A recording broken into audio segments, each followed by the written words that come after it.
अगले और पिछले जन्म के बारे में जानने की इच्छा अधिकांश लोगों में होती है। इसे जानने के कुछ तरीके हिंदू धर्म पुराणों में बताए गए हैं। गरुड़ पुराण के अनुसार हर व्यक्ति का पुनर्जन्म होता है, यानी वो फिर से जन्म लेता है। हिंदू धर्म शास्त्रों में ऐसा उल्लेख मिलता है कि जो इंसान जन्म लेता है उसकी मृत्यु अवश्य होती है। गरुड़ पुराण के अनुसार मृत्यु के बाद मनुष्य को कौन से योनि में जन्म मिलेगा, ये उसके पूर्व जन्म के कर्मों पर निर्भर करता है। इस जन्म में मनुष्य योनि में जन्म मिलने का अर्थ ये नहीं है कि अगला जन्म भी इसी योनि में मिलेगा, क्योंकि जीवन मरण और अगला जन्म सब कुछ कर्मों के आधार पर ही तय होता है। गरुड़ पुराण में इंसान के हर कर्म का लेखा जोखा दिया गया है, जो न केवल उसके पाप पुण्य का निर्धारण करते हैं, बल्कि मरण के बाद मिलने वाली सजा और अगले जन्म की योनि के बारे में भी बताते हैं। कई बार गलत कार्य करने वाले ये सोचते हैं कि कोई उन्हें देख नहीं रहा है, इसलिए कई बार लोग ऐसे पाप कर देते हैं जिनके गंभीर परिणाम न केवल इस जन्म में बल्कि अगले जन्म में भी भुगतने पड़ते हैं। दोस्तों, आगे बढ़ने से पहले चैनल को लाइक एंड सब्सक्राइब जरूर करें और कमेंट्स में जय श्री नारायण जरूर लिखें। अगले जन्म को लेकर लोगों के मन में जिज्ञासा होती है कि वो इंसान बनेंगे या पशु या फिर कीड़े मकोड़े। यदि इंसान बनेंगे तो महिला के रूप में जन्म लेंगे या पुरुष के रूप में। इस बारे में गरुड़ पुराण में जो बताया गया है उसे आप इस वीडियो में आगे देखेंगे। दोस्तों, पाप कर्मों के अनुसार आपको अपने अगले जन्म में मनुष्य, पेड़ पौधे, कीड़े मकोड़े, पक्षी, सांप, छछूंदर इत्यादि योनियों में से कौन सी योनि मिलेगी, ये जानने से पहले जानना जरूरी है कि क्या सच में पुनर्जन्म होता है। आइए इस बात को एक उदाहरण से जानते हैं। कई बार बच्चे जब पैदा होता है तो उनमें किसी प्रकार का दोष होता है। कई बच्चे किन्नर पैदा होता है या फिर ऐसे पैदा होते हैं जिनमें कोई शारीरिक दोष होता है, जैसे कोई जन्म से ही विकलांग पैदा होता है या जन्म से ही देखने में असमर्थ होता है। ऐसा होने के पीछे विज्ञान अपना तर्क देता है। दोस्तों, धर्म ग्रंथों में इसके पीछे का कारण कर्मफल दोष बताया गया है, क्योंकि इस जीवन में बच्चे को उसके पिछले जन्म के कर्मों के आधार पर कष्ट भोगना तय होता है। इसलिए शारीरिक असमर्थता पैदा होने के साथ ही आती है। भविष्य पुराण में लिखा हुआ है कि पांडव भाइयों को अलग अलग घरों में जन्म लेना अपने अपने कर्मों के अनुसार मिला था। गरुड़ पुराण में लिखा है कि जब तक बच्चा माँ के गर्भ में रहता है तब तक उसे पिछले जन्म का सब कुछ उसको याद रहता है। उसे ये भी स्मरण रहता है कि उसने पिछले जन्म में क्या क्या कर्म किए थे। दुखी होकर वो बच्चा ईश्वर से यही प्रार्थना करता है कि इस जन्म में वो अच्छा कर्म करेगा और भगवान का नाम जपता रहेगा। परंतु जैसे ही बच्चा माँ के गर्भ से निकलकर इस पृथ्वी लोक पर आता है, ईश्वर की माया से उसकी पुरानी स्मृति मिटा दी जाती है और वो जीव फिर से सब कुछ भूलकर मोह माया में कुछ ऐसा उलझ जाता है कि परमात्मा के लिए उसके पास समय ही नहीं बचता। गरुड़ पुराण में इंसान के द्वारा किए गए कई तरह के पापों और इन पापों के लिए जो भी सजाएं दी जाती है उसके बारे में भगवान विष्णु ने विस्तार से बताया है। जो व्यक्ति पराई स्त्री से संबंध बनाता है उसे नरक में जाना पड़ता है और इसके बाद उसे अलग अलग योनियों में एक के बाद एक कई जन्म लेने पड़ते हैं। वो सबसे पहले भेड़िया बनता है, फिर एक कुत्ते, फिर सियार, फिर गिद्ध, फिर सांप, फिर कौवा और अंत में बगुला बनता है। इन सब योनियों के कष्ट भोगने के बाद उसे अंत में मनुष्य की योनि मिलता है। लेकिन जो व्यक्ति किसी स्त्री के साथ जबरदस्ती संबंध बनाता है उसे तो नरक भोगने और कई योनियों में जन्म लेने के बाद मनुष्य योनि में किन्नर के रूप में जन्म मिलता है।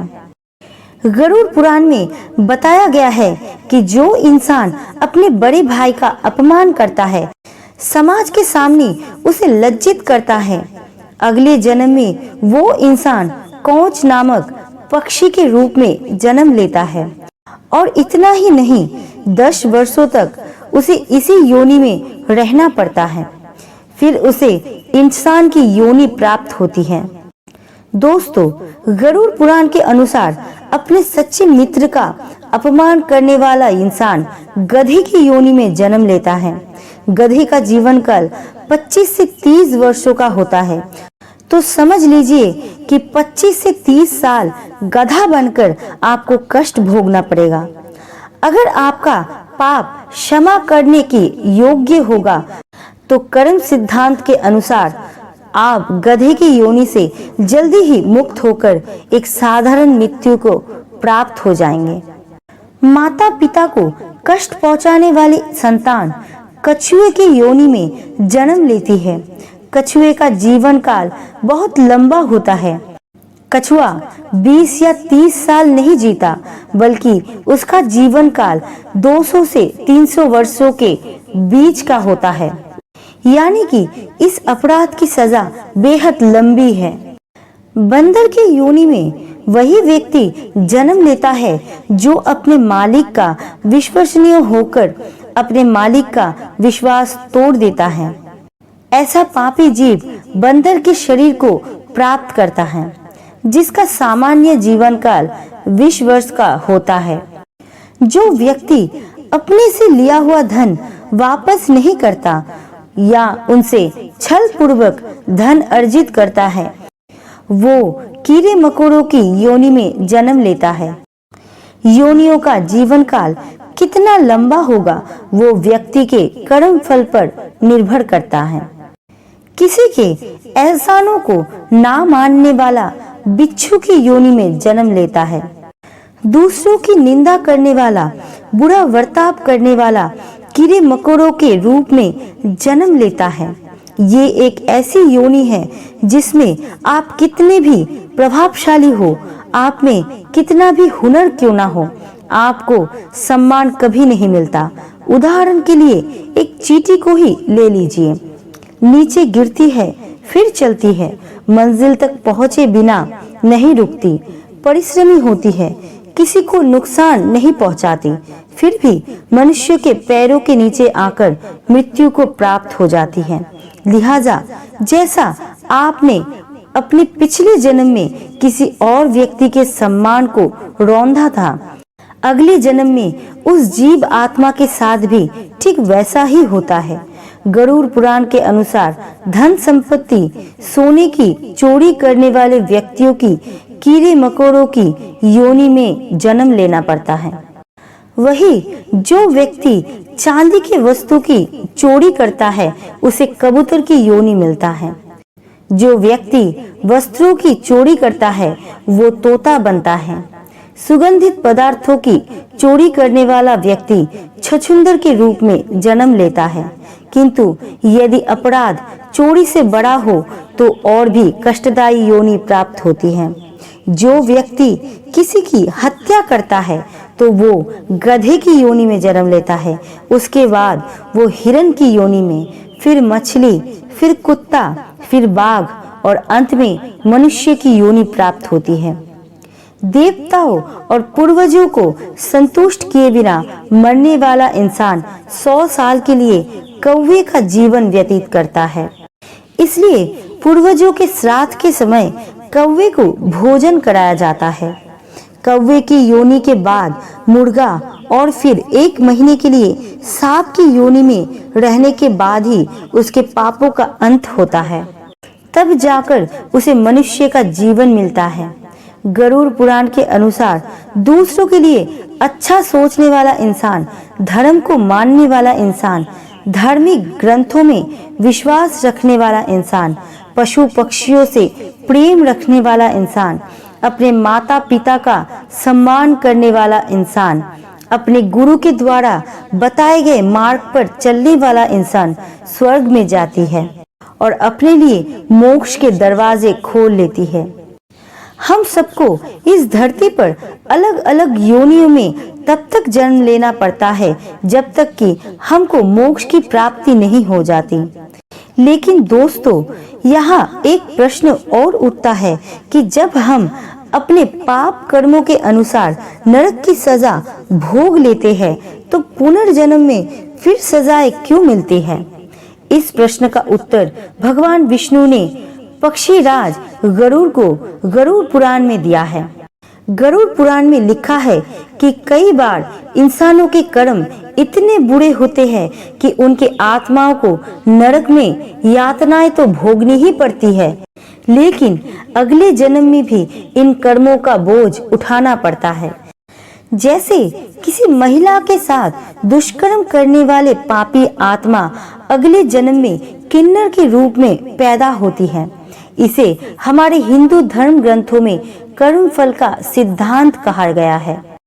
इस कर्म फल सिद्धांत के अनुसार आपका पाप जितना बड़ा होगा, आपकी सजा भी उतनी ही लंबी होगी और बहुत कष्टदायी भी होगी। और यदि पाप कर्म सामान्य है तो सजा भी कम होगी। दोस्तों, अब आप भी समझ गए होंगे कि मनुष्य योनि कितनी दुर्लभ होती है। इसलिए यदि आप फिर से मनुष्य की योनि में जन्म लेना चाहते हैं तो इस जन्म में अच्छे कर्म और ईश्वर की आराधना करें। दोस्तों, अगर आप अच्छे कर्म करते हैं, ईश्वर का नित्य स्मरण करते हैं, उनकी पूजा करते हैं, तो आपको इन योनियों से नहीं गुजरना पड़ेगा। दोस्तों, आपको ये वीडियो कैसे लगे कमेंट्स में जरूर बताना और अच्छे लगे तो चैनल को लाइक एंड सब्सक्राइब जरूर करना। आपका कीमती समय देने के लिए दिल से शुक्रिया।